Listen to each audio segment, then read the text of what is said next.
Narcissists love supply and they love getting from you transactional relationships, money, image, sex, but they just love having you in their life, not because they love you, because of what they're getting from you.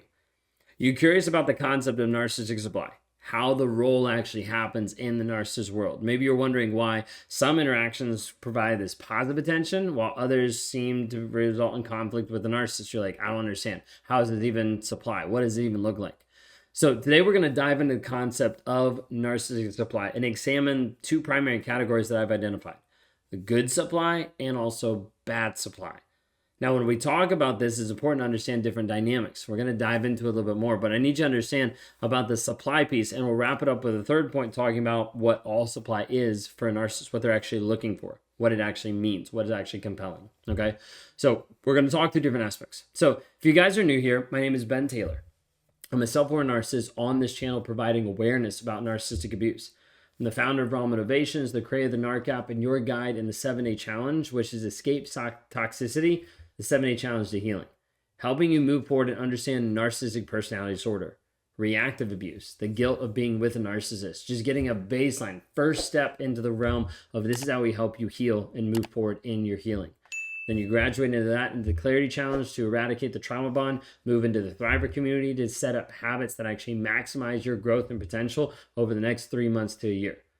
Our goal is to help you grow, change, heal, and develop. And we do that by producing content, helping you see, hey, this is us trying to help you move forward. Well, when we talk through this aspect of narcissistic supply, one of the first things that people get all bent out of shape about is they're like, wait a second, you're calling another person supply. In the terms of narcissism and understanding that, yes. One of the easiest ways to be able to say it is, hey, when you're with a narcissist, you are a supply. You are a life force that the narcissist can suck dry. You are the person that the vampire has his teeth locked into, sucking the blood out of you. You are supply when you're with a toxic person. Now, what this doesn't mean is that you're worthless. What this doesn't mean is that you're less than anybody else, okay? This is the narcissistic aspect talking and saying, hey, narcissistic supply is typically a person, and that is narcissist getting something from that person. What does that look like?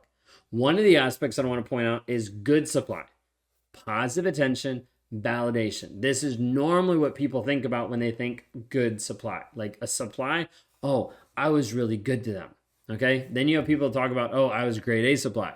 I was the best at getting manipulated and the life force sucked out of me. Okay. You don't want to be grade A supply. Okay.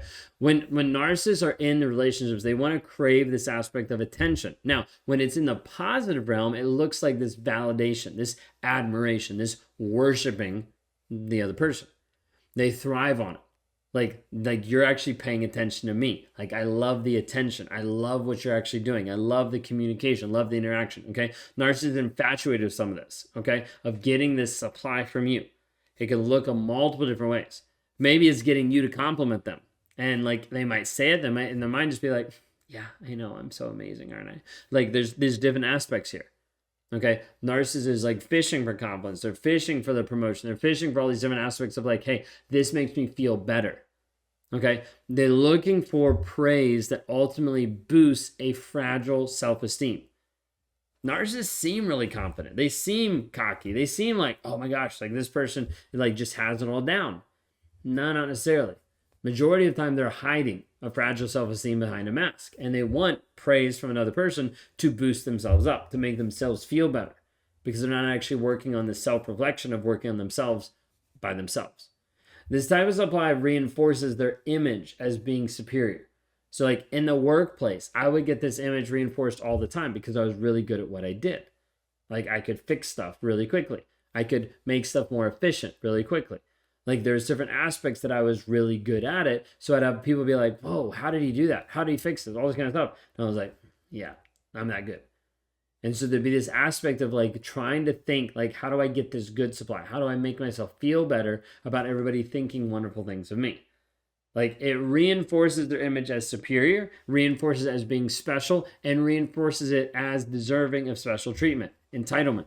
I'm entitled to you. I'm entitled to what I want. I'm entitled to what I get because of how amazing I am. This is a whole like king concept, okay? Like I'm the king because everybody needs to serve me because I'm so amazing. Oh, you stop serving me, discard. You're done with. Okay, this is the idea. Like, narcissists might bask in the admiration of others when they receive accolades for their achievements, physical appearance, their intelligence, of like, oh my gosh, I can't believe you. You're so great. All these things. Okay. They feel inflated with a sense of self-worth and then showered with positive attention, validation. It only fuels their ego. Okay. A narcissist struggles to get in a room because their ego is too big. Okay. A lot of times you will see this with an overt narcissism where the ego is so huge. You're like, how does this even work? But you'll see this a lot of times where people end up inflating a narcissist ego. So good supply. So what typically people think about is like good supply is like, I loved him so much. I can't believe he did this. I was good supply. Why did he leave? There's all these different aspects. But then there's also the flip side, which is bad supply. Now, when I talk about bad supply, I don't mean that your supply is unworthy or not good enough. And as a result, the narcissist is going to leave. We're not talking about that. Okay. Bad supply is seeking emotional reactions and control.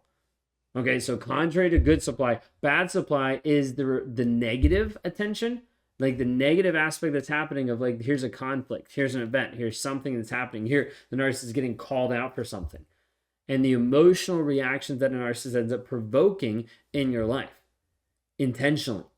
These aren't just like fly by night of like, oh, let me piss you off. It's like, nope, we're going to do this. We're going to be intentional about this. We're going to get what we want. And if we run over you at the same time, it doesn't really matter. Okay, this might be where narcissist engages in behaviors that elicits anger from you, promotes this aspect of reactive abuse where they're pushing you over and over and over and over again until you react, till you feel crazy and just explode. When this happens, the narcissist is trying to get a reaction out of you, to see your anger, see your frustration, to make you cower in fear, to get you to the place where you're sad. Like all these different things are negative reactions to what the narcissist is doing. But they're doing that to be able to get a reaction, to be able to see this negative piece. This might be you even calling out the narcissist, you attacking the narcissist. It further validates them. It's like, oh, they still love me. They're still coming after me. They still care. They're still obsessed with me. And it's further fueling the aspect that they think in their mind already that they're the best thing ever. So you have to be careful of what you actually do. Like all these reactions validate power and control over you, over the victim. Narcissists a lot of times might deliberately provoke arguments, engage in verbal abuse, or manipulate situations to create chaos. Sometimes people ask, why won't he leave? Like, it's so chaotic. He says it's awful. I'm like, that's why he won't leave. Because he's created the chaos. Because he's in control of the chaos. Why would you leave when you're already in control of the situation? Even if it's bad. Well, he says it's bad, so why won't he leave? He doesn't really care. He cares about being in control. Even if it's negative, still an aspect of control. Narcissists will oftentimes enjoy the emotional turmoil it generates because it affirms that they're dominant. Okay? And you should be able to understand that narcissist doesn't always create this emotional turmoil just to create emotional turmoil, or just because they don't like you, or just because they hate you, all these things. What they do is like, no, I need to feel better about myself. Like I'm more dominant than you. I need control. So therefore I'm going to make you feel bad. I'm going to push you down. Okay. The end aspect that I'm trying to explain here is whether it's good supply, whether it's bad supply, what the narcissist is looking for is a reaction. When you react to a narcissist, it validates their power, their control, their dominance over you, makes them feel better, helps prop up their ego, their self-esteem. And it's like, oh, I am actually the best because I got this. I told this person I did this and I got this reaction. Okay. Narcissists are running away from guilt and shame. They're hiding their deep-seated insecurities. They're running away from fragile self-esteem. They're going to seek external validation or response from another person. A narcissist will do this in the good supply piece of like, oh, give me all the love because I want this. I need your help. Oh, yes, thank you so much. And they'll do it in the negative thing where they'll be causing interactions, they'll be causing problems, you'll be calling them out and they're like, yep, you still obsessed with me. Okay? So this whole piece of like attention and power over other people. Okay, at the end of the day, the big word that you need to understand is narcissist is looking for reaction. Supply is reaction. Good or bad supply, it is reaction to something they did. So when you react, when a narcissist, quote unquote, causes you to react, okay, that is them being like, I'm in control. I'm in power. I'm in dominance. Okay, so this is a piece that you're going to see a lot of times where narcissists is pushing your buttons to get you to respond, get you to react in a certain way so they feel better about themselves. Have you seen this happen? Have you seen this where a narcissist is pushing your buttons so much you respond and now you're questioning, am I the narcissist? Because I've been abusive, I've yelled at him, I've screamed at him, I've thrown different things. Maybe it's me. If you're struggling with that today, I want to invite you to go to escapetoxicity.com. Click the link in the bio. Because when you see it, when you understand it, it walks you through the process of what is a narcissist, what is reactive abuse, what about the guilt and shame of being with a narcissist. It walks it and breaks it down for you. Because there's a lot of people that think they might be abusive or they might have reactive abuse. They just don't know what it is in the moment. So when you're able to start diving in and understanding, hey, this might be what you're struggling with, we also provide a path to move forward into freedom, into understanding who you actually are versus being stuck in the fog, in the toxicity over and over. If you want to work with me one-on-one, we can see if you'd be a good fit for working with me or inside our Thriver community. You can go to www.rawmotivations.com, click on the one-on-ones. Would love to interact with you. Would love to see if this would be a good fit moving forward. If you haven't already, like, subscribe, rate, review, share the message with anybody out there. Thank you all so much.